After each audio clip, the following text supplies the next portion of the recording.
And Dominique Samuels, and she's going to tell us why Elon Musk has exposed the failings of the BBC. Let's start the clock. This week, the BBC were humiliated yet again. If they're not employing disinformation specialists, they're squandering a golden chance to interview one of the most interesting people in the world right now. Elon Musk is pioneering space exploration and new car technology. He recently bought Twitter and exposed the collusion between big tech and the American government censoring information on COVID-19. And even the Hunter Biden laptop story, which may have swayed the outcome of the 2020 presidential election. Were the BBC interested in asking any of those questions? Oh no. They were more interested in pushing a narrative about so-called hate speech growing on the platform. The journalist in question couldn't give a single example of this so-called hate speech. This is just yet another example of how the BBC is failing the British people. We pay it handsomely to be unbiased and accurate, and it fails to do even that. It's time to accept that the BBC isn't good value for money. So, who will disagree with me the most? I think it's you, Benjamin. Yeah. No, I think everything you said was wrong. Look, you know, the truth is that the BBC has a far higher standard of accuracy and impartiality than Twitter does. And I think Elon Musk couldn't give a damn about free speech. All he wants is every last $1 billion he can get his hands on. And we know eat the rich. If we look, well, I don't know how nice Elon Musk would taste because he's got some pretty sour opinions. But if you look at there was a study published in the New York Times after he bought Twitter, Elon Musk bought Twitter, that said that hate crimes, it was reported in there, it was from an impartial source, that hate crimes against black people on Twitter, hate tweets had gone up by twice. There'd been a third rise in homophobic tweets, okay?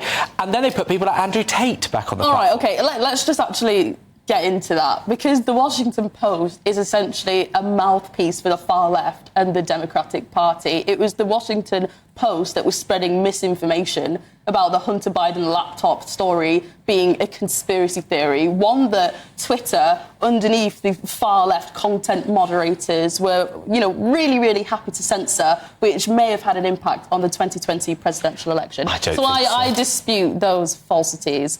But I'm guessing that, Darren, you would actually agree with my Well, I do, but look, I've got 2 points there. I mean, Twitter is losing money faster than me on a night out, so I'm not sure that, you know, Elon Musk has actually done a sensible thing if he wants to make himself rich. And secondly, I actually think that he exposed here in this interview the fact that there is a elite in this country that want to silence dissenting voices, that talk about things like the Twitter files, that perhaps spoke about the way in which the COVID lockdowns and excess deaths, or indeed even how Greta Thunberg, teenage truant that she is, isn't perhaps an oracle that we ought to listen to when it comes to matters of climate and economic policy. All of these things, I think Elon Musk is a hero, frankly, for allowing us to be able to air these opinions that go against the grain. I want to know what hateful speech is, because I didn't learn anything from that interview. This BBC reporter had no idea what the definition of what he was talking about was. He couldn't say, as you said in your monologue there, he couldn't say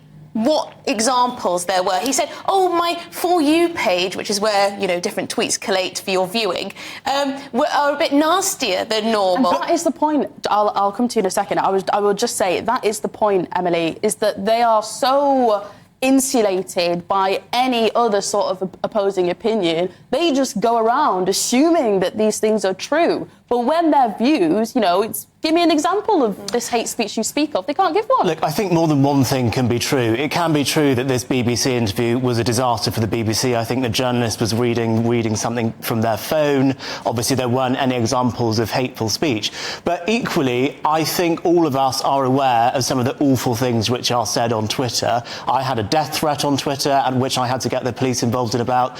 Benjamin was talking about just before we came in on air. Someone wished that this will be his... He said, They when's said- your next birthday? Because I hope that's it's free your speech, last. but it's No, but free the speech. point There's a block. is... I get The all point that. is, I think it's a bit silly to say, oh, they didn't have any examples of hateful speech on Twitter. Get We all yourself off know that Twitter it then. exists. It is get yourself off Twitter because, I have been on Twitter before Elon Musk. I mean, we all have before he took over, and I've had my fair share of So it does exist then? We agree that hateful speech on Twitter exists. But the exists. point was, from the journalist, was that it is something significant has happened since he took over, and he couldn't give a single example. So the statistics that Benjamin gave Yeah, I from mean, the look, source that from you the don't Washington like, do you not... Post. do you just they reported disprove- you it just don't in think the New it's York true? Times. The New York It's important to get We'll facts have right. to cut Benjamin off there. You'll be delighted to know.